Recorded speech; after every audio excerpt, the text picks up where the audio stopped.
आहे. दुसरं म्हणजे आपल्यासारख्याच एज स्ट्रक्चरमध्ये रिटायरमेंटच्या टप्प्यामध्ये आपण सर्वजण आहात. अर्थपूर्ण जीवनाकडे आपण निघालेलो आहोत. आपल्या उपजीविकेचं जे काही महत्त्वाचं काम होतं ते संपलेलं आहे आणि आता जीविका कशासाठी हे सगळं त्याच्याकडे आता आपल्याला जायचं आणि त्या दृष्टीनं अर्थपूर्ण प्रारंभ जर आपण म्हणतो तो आपल्याला करायचा. असा एक गैरसमज आहे की रिटायरमेंट म्हणजे आता काम संपलं, आता आपण निरुपयोगी झालेले आहोत, आता काही आपलं करायचं राहिलेलं नाही असं नाही. उलट मनापासून जगण्याचं, मनापासून जे काही करायचं आहे ते करण्याचा टप्पा आता सुरू झालेला. अमेरिकेमध्ये कॅन्सर पेशंट जे होते ज्यांना लास्ट स्टेजमध्ये प्रवेश केला होता कॅन्सरच्या बाबतीत, त्यांची मुलाखत घेण्यात आली आणि त्यांना विचारण्यात आलं की आता तुम्हाला काय वाटतं. शेवटच्या टप्प्यामध्ये माणूस बरंचसं खरं बोलतो तसं त्यांनी सांगितलं आणि एकाच वाक्यात त्याचं समप त्यांनी केलं की जे करायचं होतं ते राहून गेलं आणि जे करायचं नको ते करत राहिलं. बऱ्याच वेळा आपल्यालाही असंच वाटतं की आपलं आयुष्य आपण खरंच ज्याच्यासाठी खर्च करायला पाहिजे होतं त्यासाठी केलं का आपण, का राहिलं अजून काही, असं सिंहावलोकन आता आपल्याला करता येतं आणि ते केलं पाहिजे. प्रत्येकाने आपापल्या टप्प्यामध्ये केलं पाहिजे. तर तुम्ही म्हणाल की आता इथं सिंहावलोकन करून काय करायचं आहे, तर एक छोटीशी गोष्ट सांगतो जी ओशोने आपल्या व्याख्यानामध्ये सांगितलं.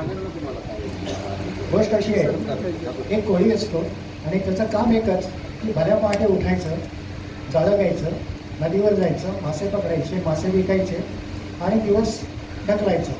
जसं आपण नोकरी करतो तसंच त्याचा व्यवसाय. मासे पकडण्यासाठी तो पहाटे लवकर उठायचा, अंधार असायचा, त्यावेळी काही मोबाईल नव्हते, तेव्हा व्हॉट्सअपवरती ते काही चॅटिंग करत नव्हते. अंधारात तात्पुरत नदीच्या काठी बसले ते, तर जाण्यापूर्वी वाटेमध्ये त्याला एक ठेच लागली आणि खाली किती पडलेलं होतं. त्याच्यामध्ये जडसं काही होतं, ती पिशवी होती. त्यांना वाटलं की ते दगड असेल, त्यांना असू दे, पण त्यांनी पिशवी उचलली की घेऊन आला. अंधार बराच होता, वेळही बराच होता. त्या पिशवीत हात घातला की दगडासाठी काहीतरी लागलं, त्यानं त्यातलं घेतलं, नदीत टाकलं.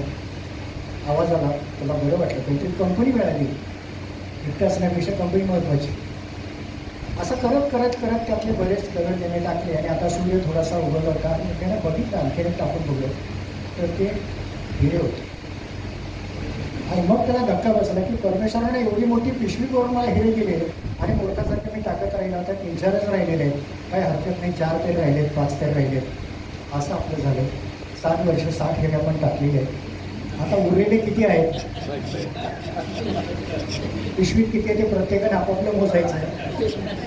कारण काय पोट आहे तो प्रत्येकाला माहीत नसतो. कधी 10 असतील, 20 असतील, काहींच्या काही 40 पण असतील, अजून काही सांगता येत नाही. म्हणजे 100 क्रॉस करणारे आहेत. पण जगणं महत्त्वाचं आहे, पण त्याच्यापेक्षा जगण्याचं कॉज कशासाठी हे देखील तेवढंच महत्त्वाचं. आणि म्हणून ते शोधणं, ते संपन्न करणं आणि त्याच्यासाठी जगत राहणं, ज्याच्यासाठी आता आपल्याकडे वेळ चांगला आहे. 3 गोष्टी महत्त्वाच्या, 3 पिलर्स आहेत आपल्याकडे. त्यातला पहिला पिलर हा पैशाचा आहे की ज्याच्यावरती सुदैवाने आपण सर्वजण स्टेबल आहोत, चांगले आहोत, काही अडचण नाही. शक्यतो या टप्प्यावरती अडचणी संपलेल्या असतात, विवंचना संपलेली असतात, एखादी दुसरी असते की देखील 2-4 वर्षात संपणारी असते. त्यामुळे पैशाच्या दिशेने आपण भक्कम झालेले असतो, पण इथं थोडीशी सावधानता आवश्यक असते. कारण या टप्प्यामध्ये काही चुका होण्याची शक्यता असते, म्हणून त्या थोड्याशा आपण लक्षात देऊया आणि आपण पुढे जाऊया. पण पैसा हा महत्त्वाचा आहे. वॉरेन बफेटचं वाक्य सुंदर आहे, money is not everything but talk such nonsense after making lot of money. पैसा सर्वस्व नाही आहे, पण भरपूर पैसे मिळाल्यानंतर असं बोला, आपण बोलू शकाल, बोलता इतकं आपण मिळवलेलं असणार आहे नक्कीच. पण या पैशाची व्यवस्था चांगल्या रीतीने आपण केलेली नसेल तरी आपण करावी. थोडंसं बॅलन्सकडे पाहावं. कॅश फ्लो बरोबर आहे का, लागणाऱ्या गरजांसाठी थोडंसं आहे का. त्याचबरोबर आपली आर्थिक स्वायत्तता ही आपण अडचणीत आणणार नाही यासाठी सातत्याने जागरूक असलं पाहिजे. तुमच्या हातातला मोबाईल, माझ्या हातातला मोबाईल हा माझा नाही आहे, तुमचा नाही आहे. तो चुकीच्या पद्धतीने चुकीच्या मार्गासाठी वापरण्याचं प्रमाण खूप वाढलेलं आहे आणि डिजिटल ॲरेस्टसारखं प्रकरण आता बऱ्याच ठिकाणी घडतं. कोल्हापूरमध्ये दुर्दैवाने आमच्याच क्षेत्रातल्या एका बहिणीला असा त्रास झाला. त्याचबरोबर परत 8 दिवसांनी रिलायन्समध्ये रिटायर्ड मॅनेजर त्यांचे 8 कोटी गेले, आमच्या प्रातिनिधीचे 3 कोटी गेले. 10 दिवसाच्या अवधीमध्ये, एका महिन्याच्या 10 दिवसाच्या अवधीमध्ये 11 कोटी कोल्हापुरातूनच गेले आणि ते डिजिटल ॲरेस्टमध्ये गेलेले. असं काही नसतं. त्यामुळे मोबाईलवरून आपण आता वेळ असल्यामुळे सर्व काही पाहू शकतो, पण काही सावधानता ठेवणं आवश्यक आहे. विशेषतः आपला जो व्हॉट्सअप आहे त्याच्यावरती जे मेसेजेस सुद्धा ते काळजीपूर्वक पाहिले पाहिजे. आपण यांना पाहिलं का कदाचित परिचयाचे असतील म्हणून ते पहा. आपण सुरुवातीला पाहत नाही, पण फोन येतो आणि पाहण्यासाठी टिकमार केलं तर त्याच्या पाठीमागे असलेले सॉफ्टवेअर हे तुमचा सगळा डेटा देऊ शकतो. त्यामुळे कुणीही विना आमंत्रित किंवा कोणी फुकटचा दिलेला सल्ला हा न घेता काळजीपूर्वक आपण त्याचा वापर केला पाहिजे. हा पहिला टप्पा. असायचं नाही, आता हरवायचं नाही. थोडक्यात आता कुठेही पडायचं नाही. धडपडायचं वय संपलं, आता पडायचं नाही अजिबात. आपण काळजीपूर्वक राहिलंच पाहिजे. आणि पैशाच्या बाबतीत नवतंत्रही आलेलं आहे, त्याचा उपयोग आपण केलेला आहे, केला पाहिजे जर केला नसेल तर. हे फक्त बँकेतल्या एफडी याच्यावरती जगणारी पिढी होती, प्रथा समजलेली आहे. आता साधनं खूप चांगली आलेली आहेत, त्याचा वापर आपण केला पाहिजे. याचा अर्थ बँकेत एफडी ठेवायची नाही असं अजिबात नाही, ते देखील चांगलंच आहे. पण एकाच खिशात सगळे पैसे ठेवायचे नाहीत, एवढं सूत्र आपण ठेवू शकतो आणि त्या पद्धतीने आपलं नियोजन आपण करू शकतो. त्यामुळे चांगलं अर्थ नियोजन, फायनान्शियल प्लॅनिंग हे जर केलं नसेल तर ते केलं पाहिजे. आपण किती वर्ष जगणार याचं उत्तर कोणाकडेच नसतं, पण जोपर्यंत आहे तोपर्यंत खर्च आपण आपला सक्षमपणे आपण सांभाळला पाहिजे, केला पाहिजे. की या टप्प्यामध्ये कोणाकडे काही मागण्याची गरज भासता कामा नये, अशी स्वायत्तता आपण टिकवली पाहिजे. अनेक वेळा असं होतं. नटसम्राट हे त्याचं उत्तम उदाहरण आहे. आणि म्हणून एक वेळ जेवणाचं ताट दिलं तरी चालेल, पण बसायचं पाठ अजिबात द्यायचं नाही. एवढं सूत्र आपण ठेवूया मनात. अर्थात स्वायत्तता एकदा साध्य केल्यानंतर मला पुढचं जीवन खूप चांगलं असतं. पैसा असेल तर सगळे असतात, मित्रही पैसा असेल तरच असतात. आणि त्या चुकीचं असं काय असं मला तरी वाटत नाही. त्यामुळे पैशाकडे आपण सजगपणे बघूया. इथं आता चुका करायच्या नाहीत. कितीही चांगल्या ऑफर आली तरी आपला प्रोफाईल बघून अशा ऑफरच्या बाबतीत सावधानता अतिशय महत्त्वाची. वेळ असतो खूप, विशेषतः महिलावर्ग की ज्यांच्या बाबतीत इमोशनल क्वेश्चन, भावनिक निर्देशांक खूप मोठा असतो. ते पटकन सगळं स्वीकारतात, त्याप्रमाणे ॲक्ट करायला जातात. असं करायचं नाही. कारण सल्ला घ्यायचा, इतरांना सांगायचं हे बऱ्याच वेळा केले जात नाही, त्यामुळे चुका होतात. म्हणजे डिजिटल ॲरेस्टमध्ये जर त्यांनी संपर्क साधला, दुसऱ्याचे बोलले तर बरंचसं त्यातून नष्ट होतं, सावधानता येते. पण असं केलं जात नाही, तशी भीती दाखवली जाते आणि त्या भीतीपोटी लोक याला बळी पडतात. त्यामुळे आपण सावधान असलं पाहिजे. ही सावधानता पैशाच्या बाबतीत अतिशय महत्त्वाची असं मला नम्रपणे सुचवावं असं वाटतं. आपण सर्वजण दुसरा जो महत्त्वाचा टप्पा आहे तो आहे आरोग्याचा. हेल्थ कॉन्शियस, फायनान्शियल कॉन्शियस असलं पाहिजे, स्टेबल असलं पाहिजे. दुसऱ्या टप्प्यामध्ये आपण आरोग्याच्या दृष्टिकोनातून अतिशय सावध असलं पाहिजे. आणि ही सावधानता असण्यासाठी पुरेसा वेळ आहे. पण हेही तितकंच खरं आहे की आरोग्याचे प्रश्न निर्माण होणारच. असं कोणी असणार नाही की त्याला आरोग्याचे प्रश्न नाही. म्हणजे पु ल देशपांडेने असं म्हटलेलं आहे की सकाळी उठल्यानंतर तुमचे गुडघे दुखत नसतील, सांधे दुखत नसतील तर खुशाल समजा की तुम्ही मेला. हे सगळं होणार आहे, हे अपरिहार्य आहे. हे सगळं घेऊन आनंदाने जगायचं. म्हणजे गुडघे दुखतात म्हणून दिवसभर तडफोड करण्यापेक्षा ठीक आहे, डोक्याचं काम त्याचं आहे ते करू दे, कुठं जायचं तिथं मला जायचं आहे असं आपण करू शकतो आणि जाऊ शकतो. तसं आपण आरोग्याच्या बाबतीत केलं पाहिजे. आरोग्याच्या बाबतीत पथ्यपाणी थोडंसं सांभाळलं पाहिजे, पण फारसंही पथ्यपाणी सांभाळलंच पाहिजे या मताचं मी आहे. अजूनमधून आठवड्यातनं एका दिवस कुपथ्यपान करायला हरकत नाही. फक्त त्यातच जायचं नाही आहे, तेवढी काळजी घेतली तर मग आपण आपली काळजी घेऊ शकतो. हे शरीराचा एक मंत्र आहे की आपण जर त्याला सांभाळलं तर तो आपल्याला सांभाळतो. सोपं आहे. आणि त्यासाठी अर्थातच या सगळ्या गोष्टी आवश्यक आहेत. आपण सर्वजण कुठल्या ना कुठल्या तरी एका व्याधीने माझ्यासारखे असणार आहेत. त्याला काहींच्याकडे मल्टिपल असणार आहेत, एकापेक्षा जास्त असणार आहेत, काही असू दे. पण रेग्युलर चेकअप करणं, त्याच्यासाठी आवश्यक असणाऱ्या सगळ्या काळजी घेणं, आवश्यक त्या गोळ्या घेणं हे महत्त्वाचं आहे. पण या गोळ्यांच्या पेक्षा देखील मित्रांच्या टोळ्या जास्त महत्त्वाचे. त्यांच्याकडे आपण दुर्लक्ष करता कामा नये. म्हणजे आता मी एवढ्या मोठ्या बँकेतनं रिटायर झालो, यांच्याशी कसं काय बोलायचं असं न ठेवता आपण आता एका फ्लोअर लावून मित्र जो मिळेल तो मित्र टिकवायचा. कारण इथून पुढे जास्त नवे मित्र मिळत नाही. त्यामुळे आहे ती पुंजी साठवायची आहे, शक्यतो तोडायची नाही, वाढवायची आहे, गैरसमज होऊ द्यायचे नाही आहे. त्यामुळे आपली वाणी, आपले विचार हे नियंत्रित असले पाहिजे. या टप्प्यामध्ये रिॲक्शन द्यायची नाही, रिस्पॉन्स द्यायचा. रिॲक्शन तात्काळ असते आणि रिस्पॉन्स विचारपूर्वक असतो. नाहीतर मग काय होतं, एखादं वाक्य, एखादा शब्द चुकून जातो आणि मग त्याच्यातून कायमची मैत्री घडवण्याचा एक धोका निर्माण होतो. म्हणून आपण आपलं आरोग्य अतिशय चांगल्या रीतीनं कणखरपणे ठेवलं पाहिजे. शक्यतो दुसऱ्याला त्याचा त्रास होणार नाही याच्यासाठी आपण स्वतःला सांभाळलं पाहिजे. आणि म्हणून तुम्ही काही माझी सेवा करायला अशी वेळच येऊ नये यासाठी प्रयत्न करणं मला वाटते अधिक चांगलं. तसं आपण करूया, सातत्याने करत राहूया. कारण या टप्प्यामध्ये सहजरित्या आपल्याला अपघात होऊ शकतो, सहजरित्या काही घडू शकतो. काही चांगली वरदानं ह्याच वयामध्ये येतात. त्यातलं एक चांगलं वरदान म्हणजे कमी ऐकायला येणं. खरं तर आपण थोडंसं ऐकतच नसतो, पण आता कमी ऐकायला येणं हे बरंच असतं. कमी दिसतं हे देखील बरंच आहे म्हणायचं. हे आजार नाही आहेत, हे दिलेले आशीर्वाद आहेत असं समजायचं आहे. आणि त्याच्यासोबत आनंदाने राहणं, आनंदाने जगणं हे जास्त महत्त्वाचं आहे. कारण आनंद हा आपल्याशी निगडीत असतो. महिलांची कॉन्फरन्स होती आणि तिथे एका महिलेने विचारलं प्रश्न. वर्तमानपत्राचे पत्रकार काही विचारतात तसं त्याने एक खोचक प्रश्न विचारला, बाई तुमचा नवरा थोडा आनंदी ठेवतो का? आता याचं उत्तर व्यासपीठावर माईकसमोर होच असायला पाहिजे ना. पण ती बाई म्हटली नाही. पत्रकारचा पापले नाही म्हणतात, नवरा सुखी ठेवत नाही असं कसं काय म्हणतात. तर तिने पुढचं जे उत्तर दिलं ते फार महत्त्वाचं आहे की माझं सुख हे माझ्या नवऱ्यावरतीच फक्त अवलंबून नाही, ते माझ्यावरती अवलंबून आहे. आनंदाच्या बाबतीत आपण स्वावलंबी असतो. कुणीतरी दिलं, काहीतरी केलं म्हणजे मला आनंद वाटतो नाही.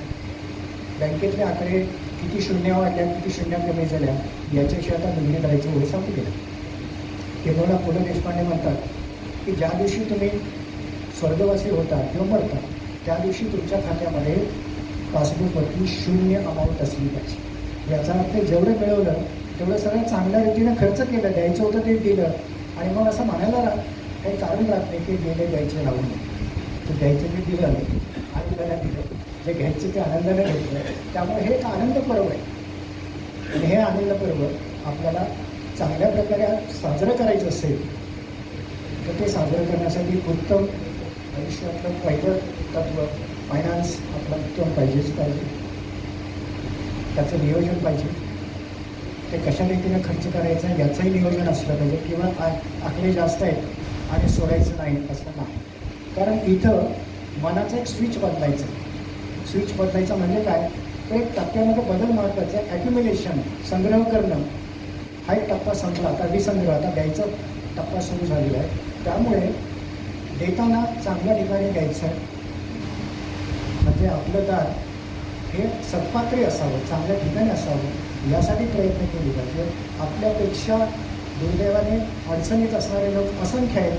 त्यातल्या किमान एकाला आठवड्यातनं मदत करायची असं जरी आपण ठरवलं तरी आपल्यासोबत आणखीनही त्याचा आनंद असा तो सातत्याने वाढायचा. त्यामुळे आनंदाचा हा जो काही परीघ आहे, हा पैसा आहे, तो सातत्यानं वाढवण्याचा आपण प्रयत्न जर केला तर मला वाटतं आपलं पहिलं इतकी कर्तव्य की मी फक्त माझ्यासाठी नाही तर इतरांच्यासाठी किमान एकासाठी तरी आहे तेवढं आपण केलं पाहिजे. हे करत असताना थोडंसं आता चिकित्सक झालं पाहिजे. बौद्धिक क्षमता आपली थोडीशी विस्तारली पाहिजे. ती या अर्थाने की ठराविक देवाला ठराविक फुलं वाहिली म्हणजेच देव पावतो यातनं आता बाहेर आलं पाहिजे. मी अनेक सिनियर लोकांना पाहतो, त्यांच्या हातामध्ये पिशवी असते, काठी असते आणि जी काही फुलं दिसतील ती सगळी काढून घ्यायची आणि ती कुठल्या तरी देवाला नेऊन द्यायची. त्यापेक्षा तू लावला आहे का त्याचा, दुसऱ्यांची फुलं काढण्यापेक्षा हे तू कर असं आपण खरं तर चिकित्सकपणे पाहूया की देव आपल्या त्याचा शोध आपण जर इतरत्र घेतला तर तो सापडणार नाही. किंबहुना देवानं माणूस घडवल्यानंतर देवाला मोठा प्रश्न पडला, हा माणूस काही करू शकतो. त्यामुळे मग त्याने सैतानाला प्रश्न विचारला की मला यांना शोधू नये यासाठी मला एखादं ठिकाण सांग, मला लपायची जागा सांग. त्या सैतान म्हटलं तर हिमालयात जा. तर ते मध्यव म्हटलं की हिमालयात काय लगेच शोधून काढतील, त्यांच्याकडे तंत्र फार लवकर येतात. मग जायचं कुठे? अनेक ठिकाणं सांगितली. सैतानानं सांगितल्या ठिकाणाला देवानं उत्तर दिलं की हा माणूस आहे, काही करू शकतो, असं ठिकाण मला सांग की जिथं मला शोधू शकणार नाही. तेव्हा मग सैतानानं शेवटचंच उत्तर दिलं की ते फार महत्त्वाचं आहे, तेव्हा म्हणजे तू त्याच्या मनातच गेला. तो तिथं कधी स्वतःला शोधायला येणार नाही, तुला कधी तो शोधून सापडत नाही, तो दुसरीकडे शोधत नसेल. हा शोध, आत्मशोध जो असतो तो अतिशय महत्त्वाचा. आणि तो आपण एकदा घ्यायला सुरुवात केली तर मला वाटतं बरीचशी किल्मेश्वर, बऱ्याचशा अडचणी, तो असा का वागला की अशी का वागली, असं करायला काय होतं, हे सगळे प्रश्न बाजूला पडतात आणि मग आपलं जीवन हे अत्यंत सुखदायी आनंददायी होत असतं. त्यामुळे सकाळी उठल्यानंतर सगळ्यात मोठं काम काय असेल तर ग्रॅटिट्यूड इंडेक्स, कृतज्ञतेचा निर्देशांक आपण वापरायचं की मला जे आयुष्य मिळाले की फार मोठं कृपा आहे. रात्री झोपताना मला माहीत नव्हतं सकाळी उठणार आहे की नाही, पण मला सकाळी देवाला उठवलं, काहीतरी कारण असणार आहे, काहीतरी पर्पज असणार आहे आणि त्यामुळे आजचा दिवस मी कारणी लावणार आहे. आजच्या दिवसाची सुरुवात मी अतिशय सुंदर करेन, शांत मनानं करेन, आनंदी मनानं करेन. जे असेल त्याच्याकडे आणि त्याच्यातलं सकारात्मक जेवढं असेल तेवढं बघण्याचा मी प्रयत्न करेन. प्रत्येक गोष्टी दोन्ही असतात, कसं पाहायचं ते तुमच्यावरती असतं. जशी दृष्टी तशी सृष्टी असं असतं.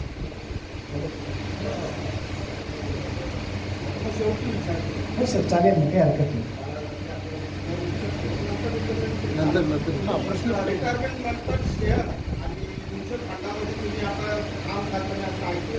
हो हो, बरोबर बरोबर.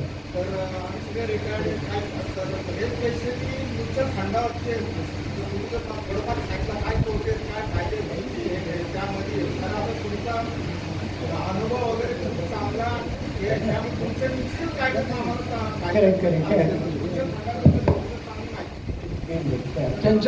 त्यांचं पूर्ण मार्गदर्शन बघू दे, कारण बऱ्याच जणांना इन्व्हेस्टमेंटवर शंका आहे, तर ते त्याच्यासाठी वेळ देतील नक्की दे. आणि प्रत्येकजण प्रश्न विचारून ते काय डबल नको व्हायला. शेवटी प्रश्न विचारले तो आपण वेळ देऊ, आपण त्याच्यासाठी मध्ये मध्ये त्यांना डिस्टर्ब नको असं म्हणा. धन्यवाद. हॅलो, ठीक आहे सर. तर आपण प्रश्नाकडे येऊया. मी माझी मांडणी थोडीशी संक्षिप्त रूपाने थोडक्यात करतो, म्हणजे प्रश्नाला जास्त वेळ देता येऊ शकेल. हॅलो, हां, तर प्रश्नाकडे आपण येऊया. मी माझी मांडणी संक्षिप्तपणे करण्याचा प्रयत्न करतो. दोनच आतापर्यंत गोष्टी सांगितल्या. तिसऱ्या गोष्टीकडे आपण येतो की पहिली गोष्ट आपण पाहिली की आपलं पैशाचं नियोजन चांगलं असावं, त्याच्याकडे मी परत येणार आहे नंतर तुमच्या प्रश्नाच्या अनुषंगाने. दुसरं आपण आरोग्याच्या बाबतीत पाहिलं.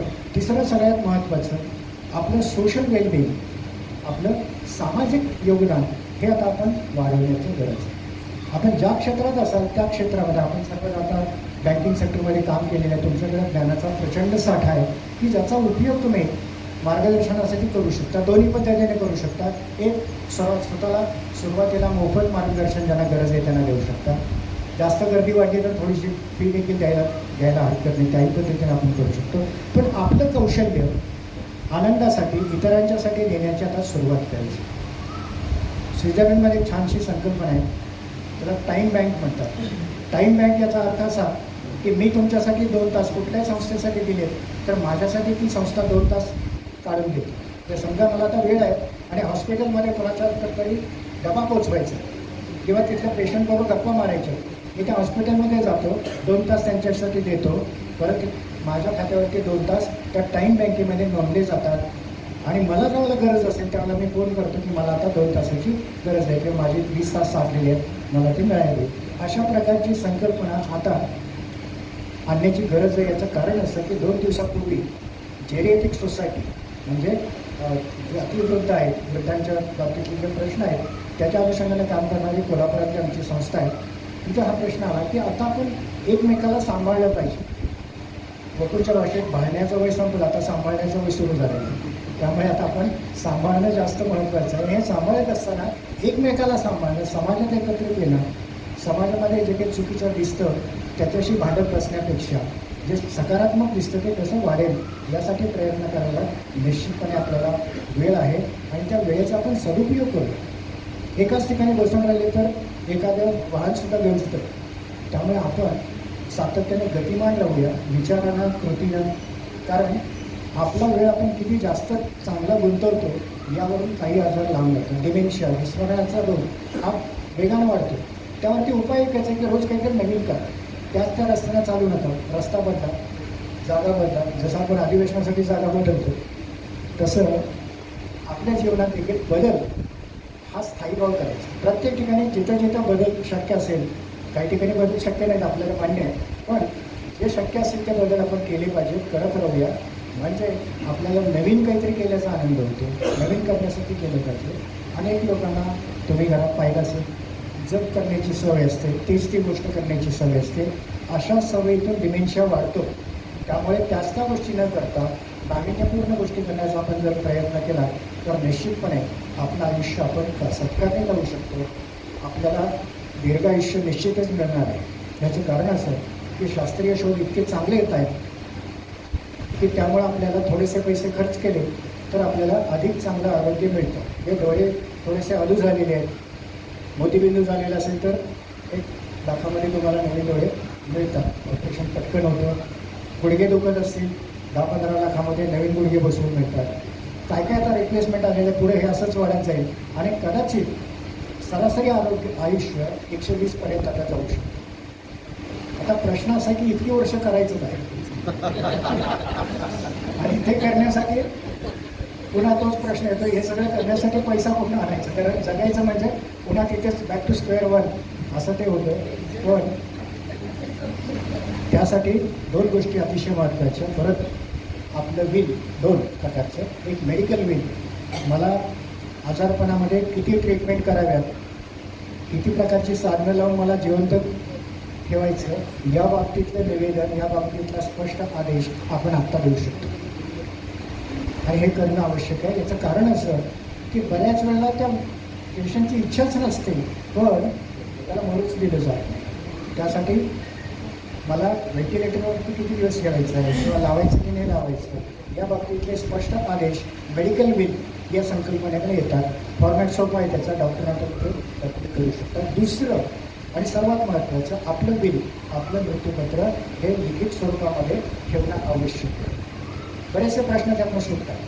काही प्रश्न गुंतागुंतीच्या नंतर होत आहेत, त्याच्या अगोदर आपण हे केलं पाहिजे. आणि याच्यासाठी अर्थातच नोकरी केलंच पाहिजे असं नाही, नोकरी केलं तर अधिक चांगलं. पण साध्या एका पेपरवरती तुम्ही लिहून त्याच्यावरती तुम्ही तुमची मालमत्ता जी आहे त्या मालमत्तेचं विपणन कसं करायचं, कशी वाटायचं हे आपण देऊ शकतो. तुम्हाला की आमच्याकडे एवढं कुठं काय, पण जेवढं आहे ते सुद्धा प्रश्न निर्माण करू शकतो. किंवा शक्यतो आपण कुठले प्रश्न निर्माण करायचे नाही यासाठी प्रयत्न करूया. आणि हे अतिशय महत्त्वाचं एवढ्यासाठी की आपण असताना आपण आनंद घेणार आहोत, आनंद देणार आहोत, पण आपल्यानंतर इतरांना देखील आनंदच असावा, दुःख असू नये, या पद्धतीने आपण जगणं आवश्यक आहे. त्यामुळे समृद्ध जगणं, आनंदाने जगणं आणि त्यासाठी आवश्यक असणारं ते आपल्यातले बदल हे महत्त्वाचे. बऱ्याच वेळेला खूप सोपं असतं दुसऱ्याला बदल सांगणं, तो असं करतो तसं करतो, खूप सोपं असतं. पण आपल्यात बदल सुचवायचा, करायचा, याच्यासाठी स्वतःला केवळ आरशासमोर उभं राहून चालणार नाही, तर मी कसा आहे, माझ्यामुळे कोणाला काही त्रास होतो का, याचा विचार केला पाहिजे. कदाचित बँकेत असताना, नोकरीत असताना आपला एक अवमान असतो, तो बरोबरही असतो, पण नंतर तो योग्य ठरत नाही.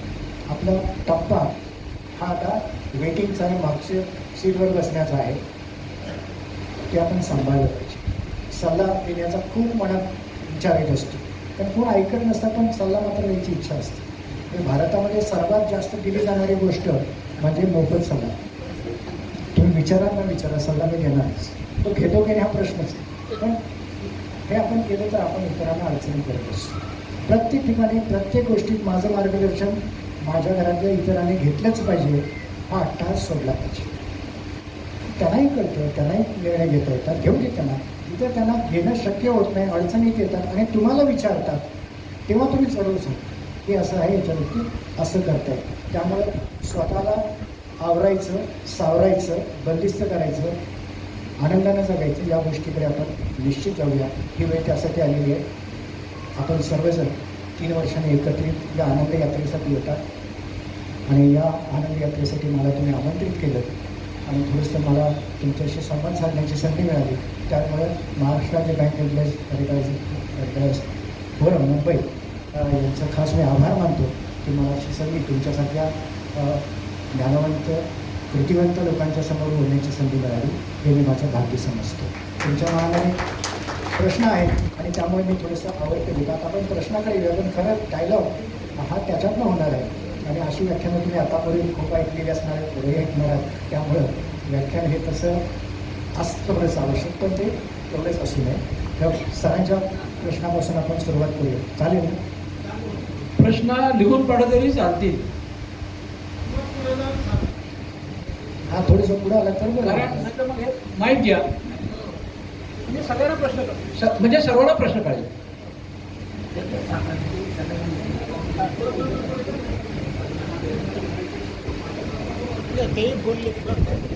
सर नमस्कार सर. माझा मेन प्रश्न होता की आता मी पण FD मध्ये फक्त ठेवलेले आहेत पैसे आणि ते खूप महत्त्वाचे. तुम्ही सांगितलं तुमचं ज्यावेळी इंट्रोडक्शन होतं त्यावेळी सांगितलं की after retirement now you are engage in shares market and mutual fund. Share मार्केटचा आता थोडा रिस्की आहे, पण म्युच्युअल फंडमध्ये म्हणतात काही रिस्क नाही काही नाही. तर मला तुमच्याकडून ते गाईड पाहिजे मला ॲक्च्युली, ती कुठं जास्त गुंतवणं वगैरे ते. आणि दुसरा प्रश्न म्हणजे नंतर सांगितलं चालेल.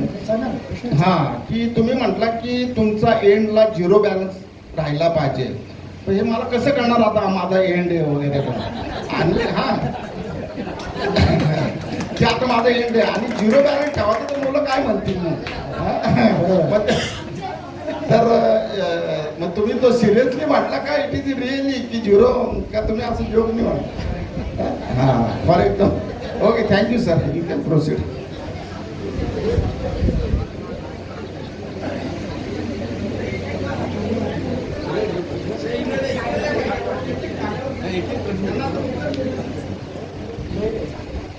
आता यांनी विचारल्यानंतर दुसऱ्या कोणाला बोलायचं असेल त्यांच्याकडे माहीत जाईल तोपर्यंत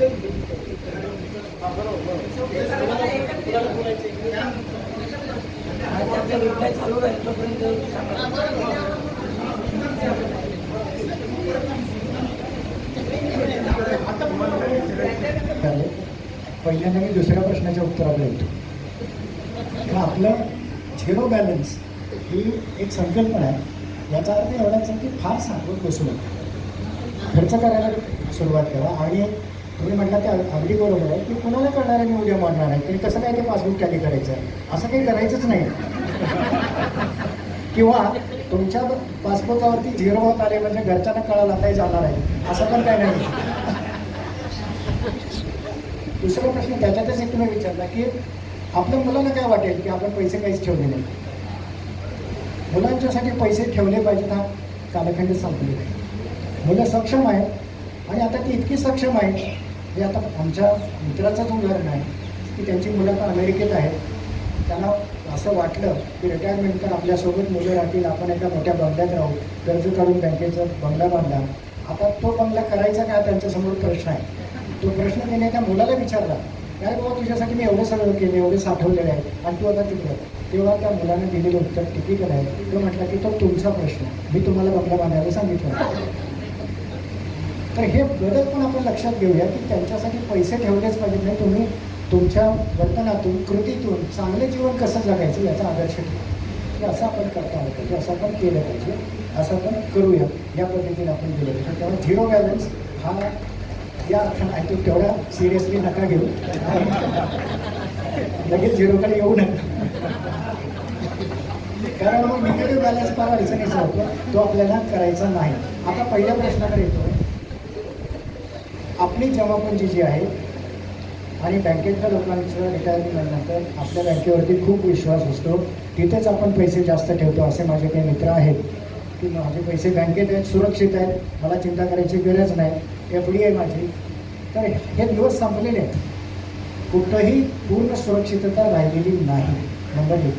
नंबर 2, तुम्ही ज्याला अतिसुरक्षित समजता त्यामध्ये परताव्याचे दर खरे किती आहे आणि गडबडचे किती आहे ते पाहिलं पाहिजे. मला बँक 7% देते, महागाई 8% आहे, माझा 1% चाललेला आहे, -1% माझे रिटर्न्स आहेत, त्यामुळं माझे रिटर्न्स सेफ आहेत एवढ्यावरती समाधान मानून चालणार नाही. ते ॲक्टिव्ह असले पाहिजे, महागाईला मात करणारे, बीटिंग द इन्फ्लेशन असे असले पाहिजेत. आणि मग त्यासाठी तुमचा पोर्टफोलिओ हा बॅलन्स्ड असला पाहिजे.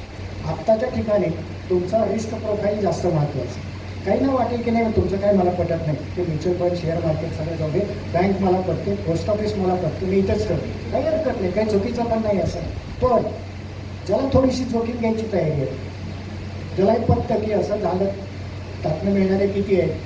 कारण बघा तुम्ही सगळ्या जाहिराती ज्या असतात पैशाचं करेक्शन करणाऱ्या, ते LICची असू दे, पोस्टाची असू दे, इतके पैसे भरल्यानंतर इतक्या वर्षानंतर इतके होणार, महिन्याला 10,000 भरा आणि कोट्याधीश व्हा. अरे पण त्याचा रेट ऑफ रिटर्न काय आहे ते सांगत नाही. हा रेट ऑफ रिटर्न आपण कॅल्क्युलेट करायचा, पैसे आपले. मग तो रेट ऑफ रिटर्न हा महागाई दरापेक्षा जिथे जिथं कमी आहे तिथनं पैसे काढले पाहिजे. आपल्याकडे एक एमर्जन्सी फंड कायमचा असला पाहिजे की जो कधीच शून्याकडे न्यायचा नाही. एमर्जन्सी फंड कायम चांगला असला पाहिजे आणि तो साधारणपणे आपले जे मासिक खर्च असतो त्याच्या व्यासपट असला पाहिजे. म्हणजे कधी काही अडचणीचं येऊ शकतं, त्याच्यासाठी तो पहिला हक्काचा पैसा बाजूला ठेवला पाहिजे आणि तो बँकेमध्ये किंवा सुरक्षित अशा अतिसुरक्षित ज्याला आपण म्हणू अशाच ठिकाणी असला पाहिजे. तो कुठंही जोखीम असणाऱ्या योजनांच्यामध्ये जायचं नाही. आता म्युच्युअल फंड सही आहे ही जाहिरात तुम्ही ऐकली असेल. एक किस्सा सांगतो छोटासा. एक डॉक्टर होते आणि ते डॉक्टर मागे बोर्ड लावला होता, फायदा झाला नाही तर पैसे परत. एक कुटुंबाने त्यांच्याकडे औषध घेतले 6 महिने, काहीच फायदा झाला नाही. मग ते तक्रार करायला आले, म्हणाले तुम्ही मागे बोर्ड लावला आहे, फायदा झाला नाही तर पैसे परत. माझा काही फायदा झाला नाही, मला पैसे परत द्या. तर डॉक्टर म्हटले नीट वाचा, फायदा झाला नाही तर पैसे परत. मला फायदा झाला की नाही? असं कुठं लिहिलं तुम्हाला फायदा झाला पाहिजे. तेव्हा म्युच्युअल फंड सही आहे म्हणजे कोणासाठी सही आहे? त्यांच्यासाठी असणार आहे. तुमच्यासाठी आहे का तो? त्याच्यात अनेक प्रॉडक्ट आहे. तुमच्यासाठी सही असणारा त्याला फायनान्शियल ॲडवायझर पाहिजे. तो फायनान्शियल ॲडवायझर सेबी रजिस्टर्ड असला पाहिजे. आता मी तुमच्या बाबतीत तुमच्यासोबत इतक्या आत्मविश्वासपूर्वक बोलतो याचं कारण असं की गेली 15 वर्ष सेबीचा नॅशनल रिसोर्स पर्सन फायनान्शियल लिटरसीमध्येच मी काम करतो. आणि आजच सकाळी इथे येण्यापूर्वी माझ्या आता फायनान्शियल लिटरसीचं 15 वर्ष पूर्ण होतं. दर 3 वर्षांनी सेबीची परीक्षा असते आणि ती दुसरी परीक्षा आता मी दिली. परीक्षा ऑनलाईन होती, 100 मार्काची परीक्षा होती, 100पैकी 80 मार्क पडले, पास झालं, खुश होतो. सगळ्याचा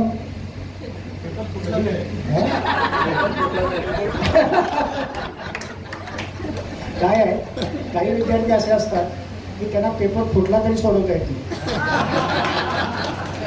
त्यातला मी एक आहे, म्हणजे किती सोडवा दिला तरी सुटेल याची खात्री नाही. एनिवे ऑनलाईन परीक्षा डायनॅमिक असते आणि खूप त्याची म्हणजे सेबीची परीक्षा ही अतिशय उत्तम असते. ती या अर्थाने की सगळं कॅप्चरिंग व्यवस्थित ठेवले असतं.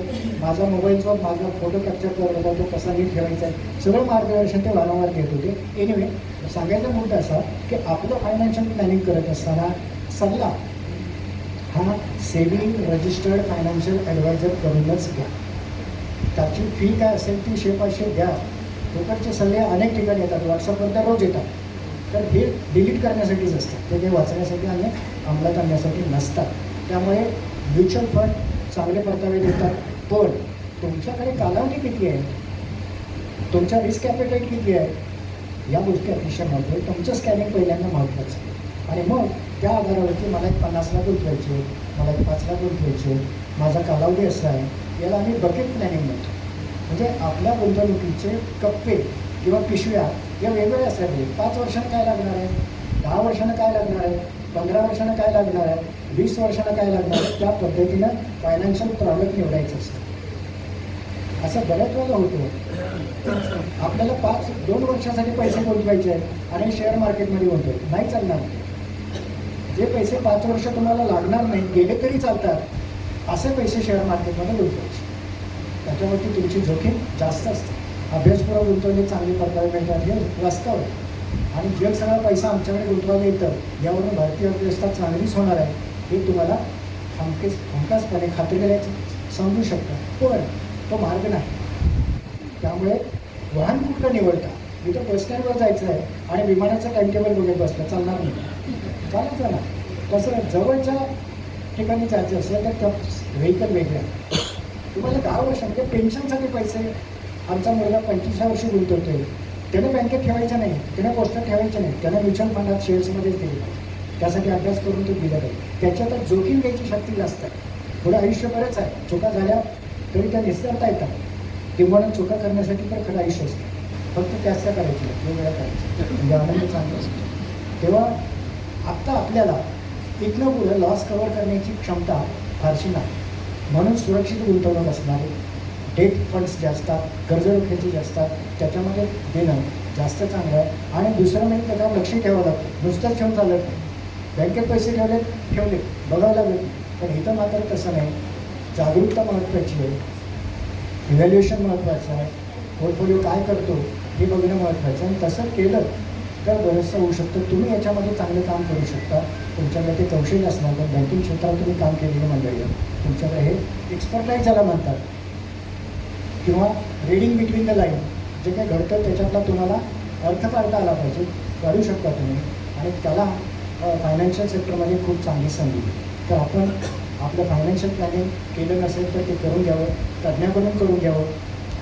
कोल्हापुरातली आसपासची असेल तर आम्ही तुम्हाला ही मदत द्यायला तयार आहोत. अर्थात या सगळ्या सोयी ॲट प्राईस किमतीशीच निगडीत आहे. मी इकॉनॉमिक्सचा असल्यामुळे तुम्हालाही फुकट काही द्यायचं नाही माझा पहिला माझ्या वेळेची किंमत मी घेणार आहे. द्यायची असेल तर ठीक आहे. तर माझा वेळ मी का देऊ तुम्हाला. सगळ्यात महत्त्वाचं काय आहे तुम्हाला पैसे देऊ शकाल. माझा वेळ मला काही परत देऊ शकणार आणि म्हणून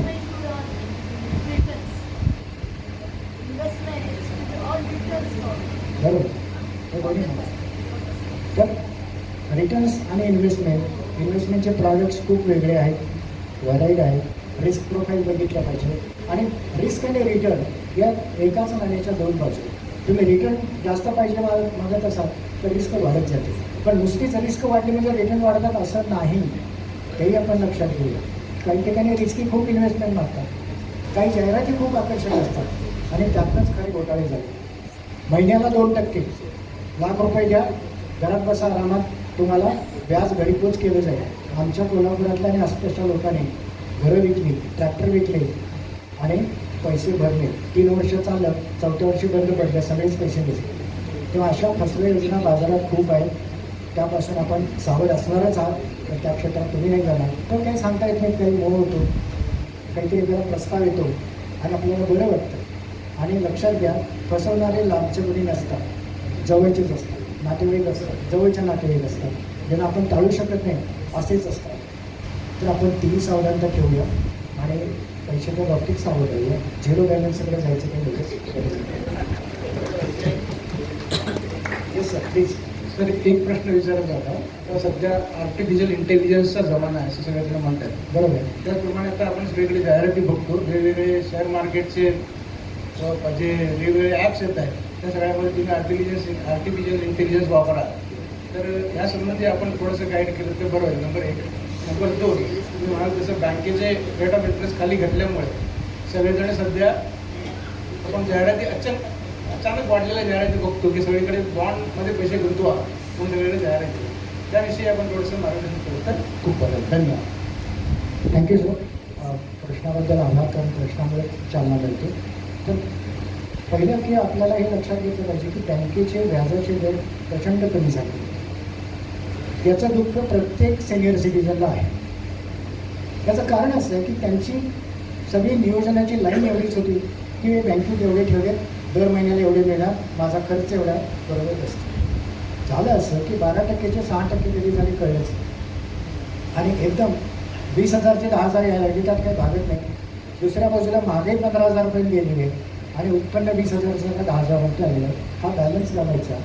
याच्यासाठी हे जे नवीन प्रॉडक्ट आले जे बीटिंग द इन्फ्लेशन आम्ही म्हणतो, म्युच्युअल फंड्स असतील, बॉन्ड्स असतील, हे सगळे आपल्याला अभ्यासले पाहिजे. नंबर 1. नंबर 2 बॉन्ड्सच्या बाबतीत रेटिंग हे अतिशय महत्त्वाचं असतं. AAA रेटेड असतात किंवा कॉर्पोरेट बॉन्ड्स पण आहेत, सरकारचे पण असतात. यातले अधिक सुरक्षित ज्यांचं रेटिंग चांगलं आहे त्यांचं असतात, त्यांच्याकडे आपल्याला जायला हरकत नाही. त्याचा मात्र कालावधी असतो, त्याचे प्रकारही खूप आहेत. म्हणजे तुम्हाला शॉर्ट टर्मचे मिळतात, मिडियम टर्मचे मिळतात, लॉंग टर्मचे मिळतात. तुमच्या रिस्क प्रोफाईलप्रमाणे तुम्ही ते घेऊ शकता. पहिला प्रश्न जो होता की AI आर्टिफिशियल इंटेलिजन्स आणि त्याचा वापर, आता हे इतक्या विस्तारानं चाललेलं आहे की तुम्हाला सांगायला हरकत नाही. दर आठवड्यातून किमान 3 कोर्सेस, 3 ऑनलाईन अशा प्रकारचे सेमिनार फक्त AI अँड इन्व्हेस्टिंग याच्यावरती मी करतो, माहिती घेण्यासाठी. याचं कारण एकच आहे की माझा प्रश्न सोपा आहे. AIचा सेमिनार घेणारे हमखास तुम्हाला रिटर्न देऊ असं सांगणारे कशासाठी आम्हाला आमंत्रित करतात? त्यांना त्यांचा पैसा मिळवता येत नाही काय? तेव्हा त्यांचा आतला इंटेंट जो असतो तो एकच असतो की त्यांना आमच्याकडून फी पाहिजे असते. ते प्रॉडक्ट चालतंच असं नाही. AI हे फसवण्यासाठी जास्त वापरलं जातं, प्रत्यक्ष कामासाठी कमी असं तिथं आजचं आहे. त्यामुळे त्याच्यापासून आपण सावधानता ठेवली पाहिजे. पण हेही तितकंच खरं आहे की AIचा वापर करून आज ऑर्गो ट्रेडिंग आलेलं आहे. ऑर्गो ट्रेडिंग करणारे अनेक लोक आहेत, पण तेही हेच सांगतं की आमचा सक्सेस रेशो 70% आहे. याचा अर्थ खात्रीनं 30% तुम्ही बोलणार आहात आणि त्या 30%मध्ये तुम्ही असणार. त्यामुळं कुठल्याही ऑर्गोमध्ये, कुठल्याही AI इन्व्हेस्टमेंटमध्ये कितीही खात्री दिली तरी एक खाली लाईन असते, एक जोखीम असते. Read all the documents careful. फक्त लग्नपत्रिकेमध्ये नसते एवढे, हे असायला हरकत नाही. बारीकच आता त्याच्यावरती सेबीने बंदी घातली आहे की ते रिडेबल फॉर्मॅटमध्येच असलं पाहिजे. इतकं बारीक छापता येणार नाही अशी तर बंदी आलेली आहे. पण ते तसं आपण दुर्लक्षच करतो की बोल्डमध्ये. आता सिगारेटवरती, सिगारेटच्या पाठीवरती अगदी बोल्डमध्ये छापलेलं असतं, कोण नाकारतो? तरी घेतात. त्यामुळे भाग असं की आपण सावध असलं पाहिजे. फायनान्शियल प्रॉडक्ट्स डायव्हर्सिफाईड होत आहेत, मॉडर्न होत आहेत, अल्ट्रा मॉडर्न होत आहेत. आपण त्याला प्रतिसाद कसा द्यायचा, किती द्यायचा आपण ठरवायचं. पण सर्वात महत्त्वाचं सर, सुरक्षितता जी बँकेच्या, पोस्टाच्या ठेवीत आहे ती तुम्हाला या प्रॉडक्टमध्ये दिसणार नाही. सगळ्यात जास्त सिक्युअर इन्व्हेस्टमेंट कुठली असेल तर ती पोस्ट ऑफिसचे. याचं कारण एकच आहे की पोस्ट कोणाला कर्ज देत नाही, ते फक्त सरकारलाच कर्ज देते. त्यावर बुडण्याची शक्यता शून्य. बँकांच्या बाबतीत काही ठिकाणी असं घडलेलं आहे. त्यामुळे आपण सावधपणे जर ठेवलं तर प्रत्येक प्रॉडक्ट चांगला आहे. शेवटी तुमचा निर्णय आहे आणि त्यामुळे आपण काम केले पाहिजे. माझा एक प्रश्न असा आहे, हा कटू अनुभव कोणाला येऊ नये, तो वाईट अनुभव कोणाला येऊ नये. आता म्हटलं की एखादे 50 लाख गेले, 2 कोटी गेले, आता म्हटलं 8 कोटी गेले. ते कुठले गेले? सेव्हिंगमध्ये गेले का फिक्स्ड डिपॉझिटमध्ये गेले? याचं उत्तर मला आजपर्यंत कोणी मिळालं नाही. मी घेतो. तो एक फार मोठा गंभीर प्रश्न आहे. कुठल्या जातात पैसे, कुठल्या क्षेत्रातून जातात पैसे ते माणसाला? मला उत्तर हवं आहे. जातो त्याचं उत्तर. 2 दिवसापूर्वी कोल्हापुरातून एका शिक्षकाचे 40 लाख गेले. 40 लाख आणि ते पण शिक्षकाचे. हा थोडी महत्त्वाचा भाग आहे, पण आता आहे लोकांचे. शिक्षक प्राध्यापक रिटायर झाल्यानंतर त्यांना जो मिळणारा टोटल फंड आहे तो बऱ्यापैकी असतो. आणि थोडंसं विस्तारानं बोलतो, क्षमा असावी.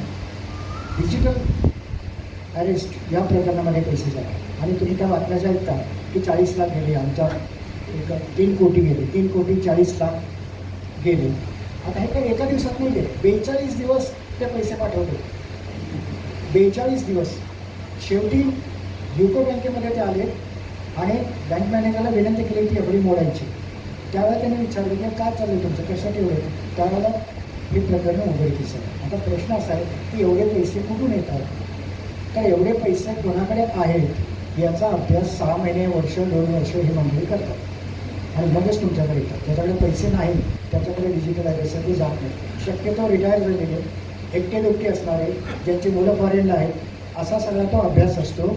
आणि चोर हे नेहमी पोलिसांच्या पेक्षा जास्त अभ्यासू असतात, असायलाच पाहिजे. पण हे पैसे त्यांचे FDमध्ये असू शकतात, मित्राकडून कर्ज घेतलेलं असू शकतं, हे त्यांना थ्रू बँकच पाठवावे लागतात. त्यामुळे बँकिंग रचना आणि बँकिंगमधले काही लोक याच्यात असण्याची शक्यता असेल. विचार व्यक्त केला जातो, खरा खोटा माहीत नाही. पण हे सगळं जाळं चाललेलं असतं, हे अत्यंत तंत्रकुशल पद्धतीने असतं. तुम्ही कोल्हापूरमध्ये हॉटेल अयोध्यामध्ये राहिला होतात, त्याचं बिल आहे आणि त्यामध्ये तुम्ही गैरवर्तन करताना पकडली त्याचे क्लिप्स आमच्याकडे असं म्हणून एक व्हिडिओ तुमच्याकडे येऊ शकतो. आता तुम्ही म्हणाल की मी कोल्हापूरमध्ये होय खरं आहे, पण बाकीचं काहीच कारण नाही, त्या AI मध्ये केलेलं असतं. तुमचा एक 3 सेकंदाचा व्हिडिओ तुमचा आवाज कॉपी करू शकतो आणि त्याच्यावरती सर्वे करता येतं, मॉर्फिंग करता येतं, मॅपिंग करता येतं. भीती दाखवण्यासाठी वाटेल ते केलं जातं आणि माणसं बऱ्याच वेळा घाबरतात आपल्या इमेजला. हे 40 लाख जे गेले कोल्हापुरातून परवा दिवशी पोलीस स्टेशनला केस आहे, तर त्यांनी सांगितलं की सुरुवातीला एका मॅडमचा फोन आला, बाईंचा फोन आला, मग मी फोनवरती बोललो, व्हॉट्सअपवरती व्हिडिओ कॉलवरती बोललो. ते बोलल्यानंतर त्याच्यानंतर मग त्यांनी त्याच्यात जाळं सुरू केलं आणि त्यांना ब्लॅकमेल करायला सुरुवात केली. आता आपण बाईशी बोललो हे त्यांना लवकर सांगताच येईल, पोलीस स्टेशनला गेलं काय आपलं काय व्हायचं. आणि पण या तुम्ही जोपर्यंत सांगत नाही काय केलं तोपर्यंत ॲक्शनही घेता येत नाही. आणि इथं तुमचे पैसे गेल्यानंतर पहिल्या 3 तासात जर तुम्ही तक्रार केली तर पैसे मिळतात, 60-70% मिळतात. 2 दिवस गेले तर पैसे फक्त 20%च मिळतात. 3 दिवसानंतर पैसे शून्य मिळतच नाही. याचं कारण न्यू अकाउंट. तुमचं बँकेतलं खातं कोणाला तरी वापरायला दिलं जातं, त्याला पैसे देतात, पण त्याच्या खात्यावरून पैसे आपल्याच देशात नव्हे तर परदेशात देखील गुंतवले जातात, मुरवले जातात. आणि असे प्रकार गेल्या 2 वर्षात प्रचंड वेगानं वाढलेले आहेत. 4,500 कोटी रुपये या डिजिटल ॲरेस्टमध्ये गेलेले आहेत. आपल्यावरती वेळ न येणार नाही, तुम्ही सावध राहा. सोपा मार्ग आहे. हे डिजिटल मोबाईल जे उघडायचं आहे, हा तुमचा जो स्मार्टफोन आहे त्याला डब्यात ठेवा. बाजारात जाताना कळीचा फोन घ्या, परत एकदा 800-1000 रुपयाचा, तो कायमचा वापरायचा ठेवा. आणि सकाळी आणि रात्री कोणाचे काय महत्त्वाचे मेसेजेस होते त्याने तुम्ही बघू शकता आणि बंद करू शकता. दिवसभर त्याच्यामध्ये कोणत्याचे कारण नाही. आणि डिजिटल डिटॉक्सिंग आता पुण्यात ही व्यवस्था सुरू झालेली आहे की जे मोबाईलला ॲडिक्ट झालेले आहेत, जसे व्यसनाला ॲडिक्ट झालेले होते, दारूला ॲडिक्ट झाले होते, त्यांना नशामुक्तीचं करण्यात आलं, तसं आता मोबाईलच्या बाबतीत मोबाईल नशामुक्ती करण्याचे आता दिवस आलेले आहेत आणि त्या पद्धतीने जावं लागतं असं दिसतं. हे अधिकारी कसा शोधायला, म्हणजे त्याचं काही सर्टिफिकेशन असतं किंवा काय असतं? असतं.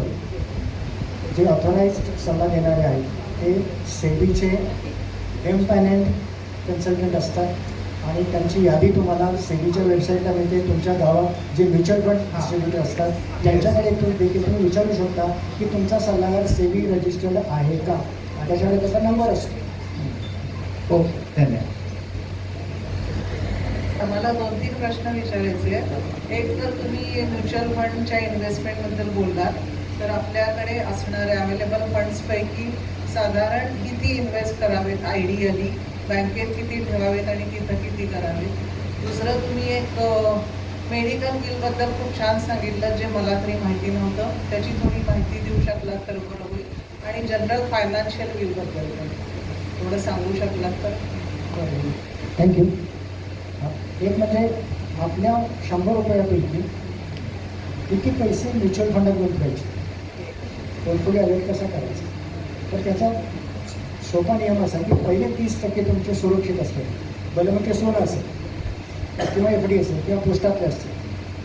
त्यानंतर उरलेले 70 हे तुमच्या एज स्ट्रक्चरवर बरेच अवलंबून आहे. जर तुम्ही रिस्क घ्यायला तयार असाल या वयात सुद्धा, तुमचं पेन्शन घट्टपणे रोजची येणार असेल, नियमित येणार असेल, उत्पन्न थांबण्याची शक्यता अजिबात नसेल, तर 70% तुम्ही म्युच्युअल फंडाकडे घेऊ शकता. आता हे प्रमाण 70% मॅक्स आहे, जास्तीत जास्त. हे तुम्ही 30%, 40%, 20% असं करू शकता. याचा परतावा काय आहे, याचा अनुभव काय आहे हे देखील तुम्ही बघू शकता. दुसरा महत्त्वाचा आहे, म्युच्युअल फंडातले पैसे हे तुमच्या खिशात असू शकते. तुम्हाला पाहिजे तेव्हा तुम्ही ते रिडीम करू शकता, मागे घेऊ शकता. तिसऱ्या दिवशी तुमच्या खात्यावर जमा होतात. त्यावेळची जी NAV असेल ती. एक 5 वर्ष ज्यांनी ठेवलेले आहेत त्यांचे पैसे कधी कमी झाले नाहीत, की महागाईच्या दरापेक्षा नॉर्मली वाढलेले आहेत. मध्ये चढ उतार होत असतात. ज्यावेळेला मोठा धक्का बसलेला असतो, मार्केट कोसळलेलं असतं, त्यावेळेला म्युच्युअल फंडाचे NAV देखील कमी झालेले असतात. त्यावेळेला तुम्ही पैसे टाकू शकता टायमिंग. पण हे करत बसण्यापेक्षा महिन्याला आपले 5,000, 2,000 म्युच्युअल फंडामध्ये SIPच्या पद्धतीने टाकू शकता किंवा पैसे बऱ्यापैकी साठले तर ते काढण्यासाठी SWP सिस्टमॅटिक विड्रॉवल प्लॅन पण आहे, तोही आपल्याला घेता येऊ शकतो. Number 2, medical bill. ही कन्सेप्ट खूप चांगली आहे, शक्यतो प्रत्येकाने ती घ्यावी की मला आजार झाल्यानंतर माझ्यावरती खर्च किती होऊ शकतो केला पाहिजे. आणि दुसरं, मला अकारण जगण्याची सक्ती करू नका. माझे ऑर्गन्स हे मला व्यवस्थित वापरता येतील अशा टप्प्यात असेल तरच मला जगण्याचा आनंद आहे. मला त्या बेडवरती ठेवलेलं आहे, कोमात मी गेलेलं आहे आणि 2-2 महिने 3-3 महिने मला ठेवले, तर माझ्यासोबत इतरांना जो त्रास होणार आहे तो मला नको. म्हणून मी मेडिकल बिल करतो की मला माझ्या आरोग्याच्या बाबतीत गंभीर प्रश्न निर्माण झाला, मी सांगू शकत नाही अशा टप्प्याला असेल तर माझ्या बाबतीत हे निर्णय महत्त्वाचे. मला आर्टिफिशियल सपोर्ट सिस्टम ही 1 दिवसच ठेवा, 2 दिवस ठेवा, अजिबात ठेवू नका, तुम्ही तिथं सांगू शकता. आणि हे मेडिकल बिल डॉक्टरांच्या साक्षीने करायचं, डॉक्टरांच्याकडे मदतीनं करायचं. त्याच्यासाठी घरच्यांची कन्सल्टन्सी किंवा घरच्यांचं मतसुद्धा आपण घ्यायला हरकत नाही. कधी कोणावरती कसं काही सांगता येत नाही, पण आपण सावध असलं पाहिजे. मेडिकल बिल ही अतिशय चांगली संकल्पना आहे. जेरेटिक सोसायटी यासाठी मदत करते. म्हणजे हे मोफतपणे आम्ही कोल्हापुरात सुरू केलं आहे. दर गुरुवारी 4 ते 6 या वेळेमध्ये ज्या सिनियर सिटीजनना काही प्रश्न असू देत, मग ते घरगुती छळाचे असू देत, पैशाच्या गुंतवणुकीचे असू देत किंवा असं काही मेडिकल बिल करायचं असेल त्या बाबतीत मार्गदर्शन दिलं जातं. त्याचा फॉर्मॅट आम्ही व्हॉट्सअपवर आपल्याशी शेअर करतो.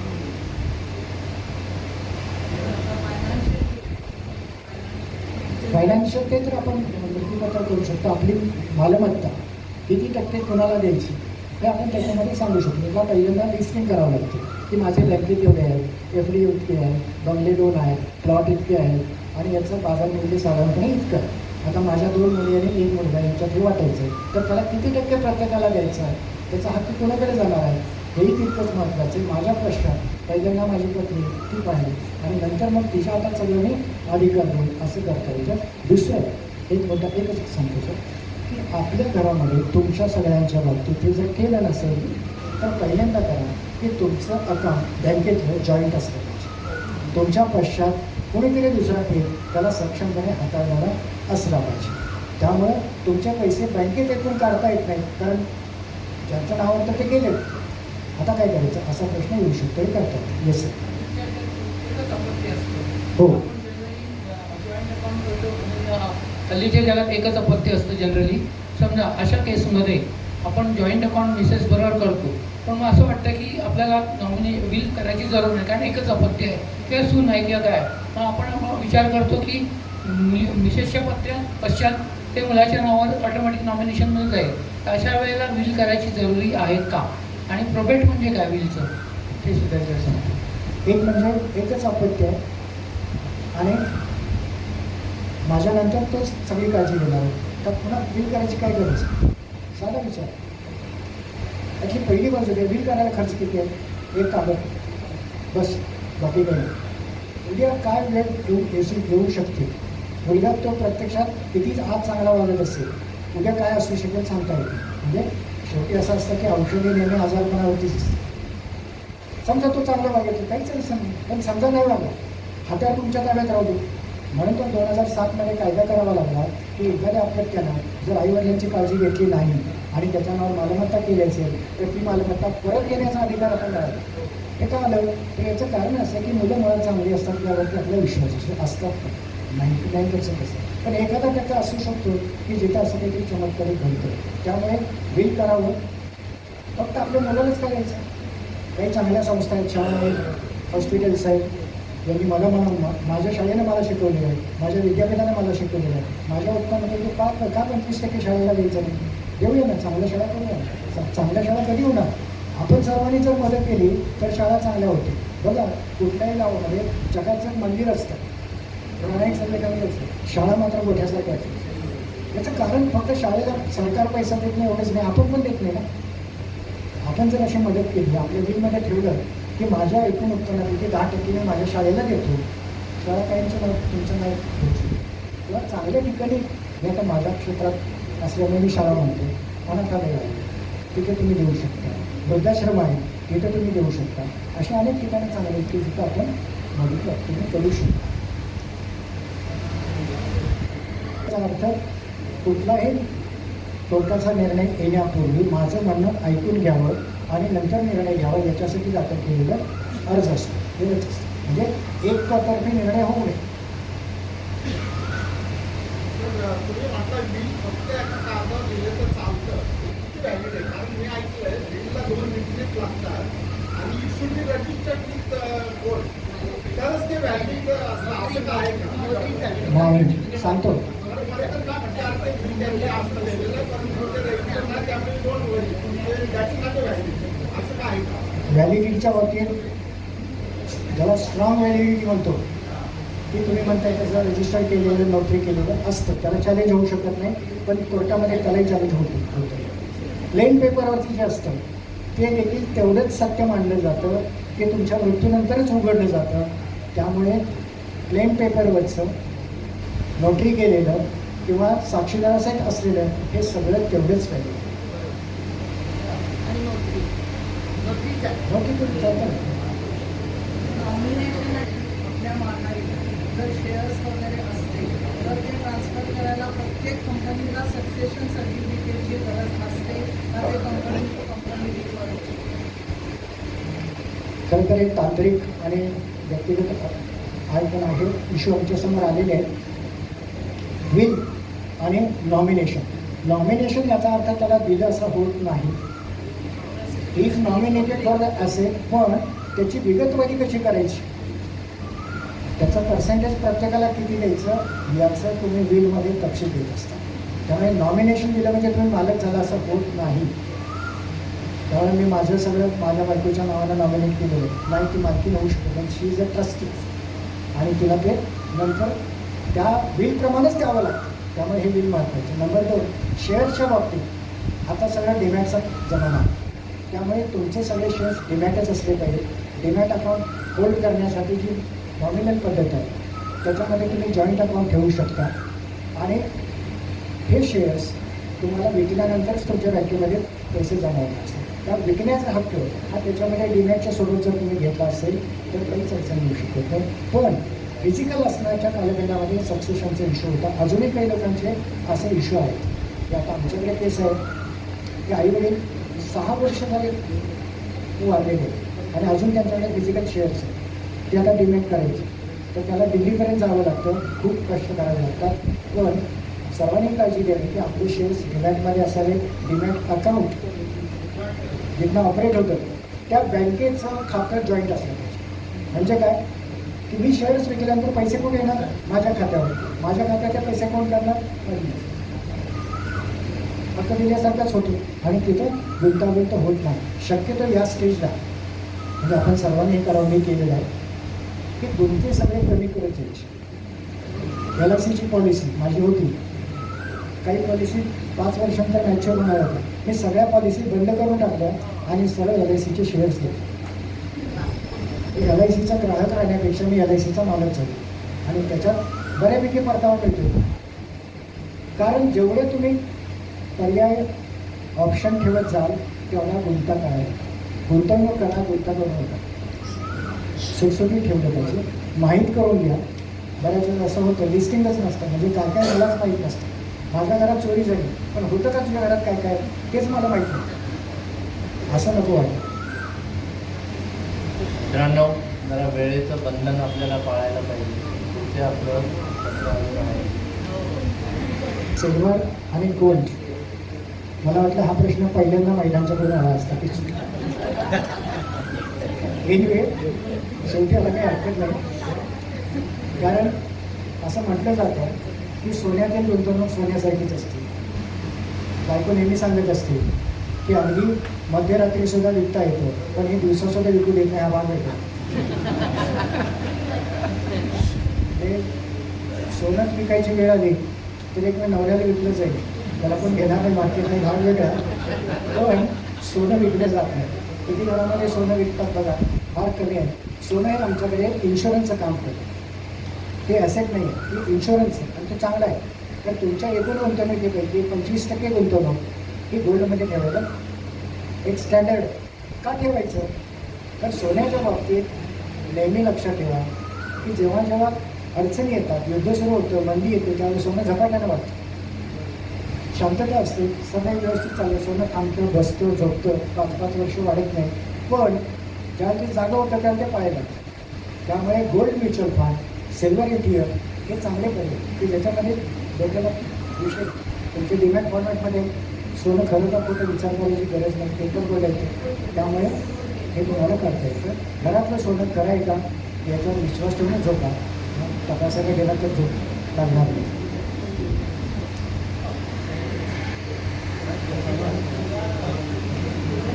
सिंगल असावं का जॉईंट असावं? डिमॅट आणि बँक अकाउंट दोन्ही जॉईंटच असावे.